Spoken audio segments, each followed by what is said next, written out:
Olá, eu sou o Demerval Keller, mas você pode me chamar de Demer. Eu quero falar com você sobre por que a nossa voz muda. Por que ela às vezes é instável, porque às vezes é mais grave, outra hora mais rouca. Na verdade, a voz da gente sofre por todas as interferências e influências internas e externas. A gente nunca, assim como a gente não é sempre estável, a nossa voz também não é.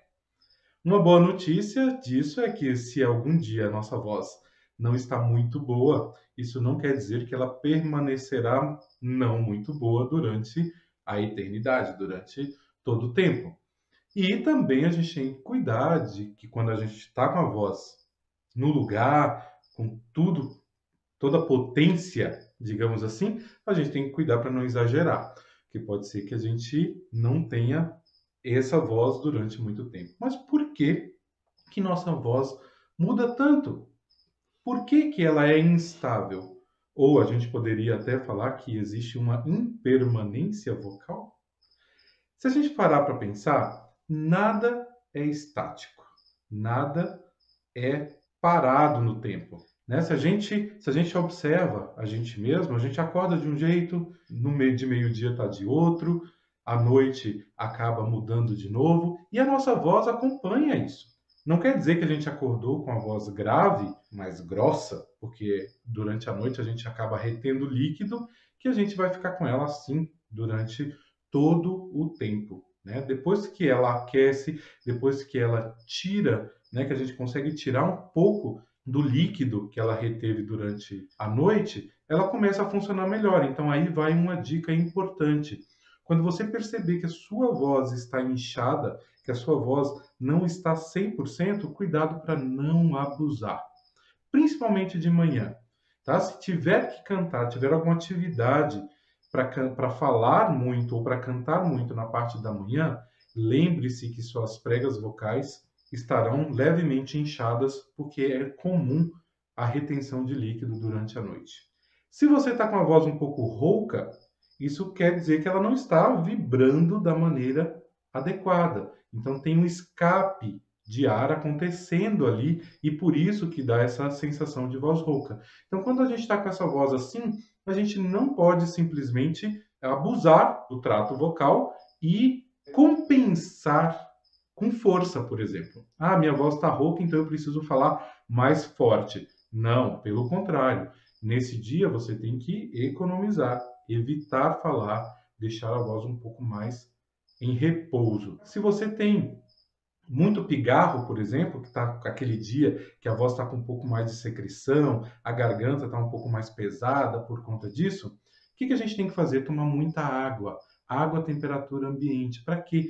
Para que esse fluido se dissolva, para que você consiga tirar a concentração das nossas vias aéreas, né? Tanto aqui em cima, quanto aqui, quanto nas pregas vocais, e eliminar, né? Porque essa secreção, essa mucosa que tem na prega vocal, ela serve para proteger. Mas lógico que quando a gente tem um excesso dessa mucosa, quando ela está mais adensada, ela acaba atrapalhando a prega vocal e a prega vocal tem que trabalhar mais para isso. Então, uma outra dica valiosíssima: evite o pigarro, né? Não faça aquilo que a gente está acostumado a fazer, como se a prega vocal fizesse uma fricção entre elas para tentar tirar essa secreção. Então, um bom exercício, por exemplo, para ajudar a amenizar essa sensação de pigarro, é o exercício de vibração de língua. Trrr, trrr. E depois que faz algumas vezes esse exercício, a gente pode engolir forte para ajudar, então, com o movimento da laringe, a melhorar essa sensação de pigarro. E, logicamente, quando a voz está 100%, só cuidado para não abusar, porque se você faz a prega vocal trabalhar mais do que ela pode, você pode ter um cansaço vocal e depois você vai precisar de um reforço. O que pode acontecer com a voz? O que pode fazer a voz mudar, né? Ou ficar instável? Tem alguns fatores internos e tem alguns fatores externos. Os internos, por exemplo, é variação de humor.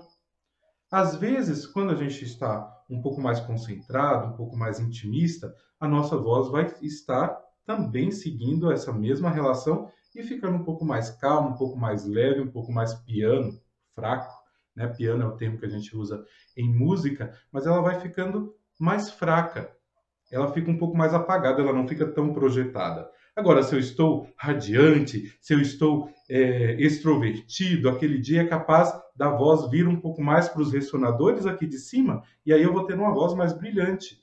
A voz mudou? Não necessariamente, mas ela acompanhou aquele estado de humor. Quando a gente tem alguma doença que deixa a prega vocal um pouco mais inchada, como eu disse antes, a voz pode vir um pouco mais rouca. Tá? Então, nesse dia, a gente ameniza também. E quando a gente está cansado, quando a gente está indisposto, sabe uma coisa que eu preciso falar para você? É quando a gente está muito cansado, a gente não usa a musculatura respiratória de forma adequada. Se eu não uso essa musculatura de forma adequada, eu não vou ter o mesmo desempenho vocal que eu poderia ter quando eu estou 100%, quando eu estou descansado. Então, quando falta essa energia no corpo inteiro, então a voz também é prejudicada. Alguns fatores externos que podem, né, contribuir com a mudança vocal, com essa instabilidade vocal, é o próprio clima. Às vezes está um pouco mais úmido, às vezes está muito seco, né? Às vezes tem muita poeira no ar, ou mesmo queimada, né? Às vezes, dependendo da região do Brasil, a gente tem incidência maior de queimadas. Então, isso tudo pode influenciar, deixar sua voz um pouco mais arranhada, com aquela sensação estranha de não conseguir fazer aquilo que ela quer fazer, né? Ou aquilo que ela precisa fazer. E se você vai usar sua voz num lugar muito ruidoso ou que tem muito eco, também ela vai se comportar de uma outra forma, porque você vai sempre querer compensar aquilo que você quer ouvir. Então, uma dica muito valiosa é: preste atenção na sua voz, concentre-se nela. Muitas vezes acontece algumas coisas internas que a gente passa batido. Então, a gente tem que se concentrar e perceber essas instabilidades para saber o que fazer, para saber como proceder conforme a voz está. Ela vai estar, ela nunca vai estar totalmente estável. Sempre vai ter alguma instabilidade, assim como é nossa vida, assim como acontece com a gente o tempo todo. Então a gente se prepara para justamente saber como utilizar melhor a nossa voz em decorrência dessas instabilidades todas. Então, fica aí as dicas do Demer. E para você que chegou até aqui, tem este presente, esse e-book Aqueça Sua Voz em 15 minutos que eu preparei com 3 partes: alongamento, respiração e exercícios vocais. Você pode baixar gratuitamente no link aqui de baixo. Se você ainda não se inscreveu no canal Fale com Demer, se inscreva, acione o sininho para receber as notificações e também procure lá no Facebook e no Instagram Fale com Demer e siga a gente nas redes sociais. Um forte abraço do Demer.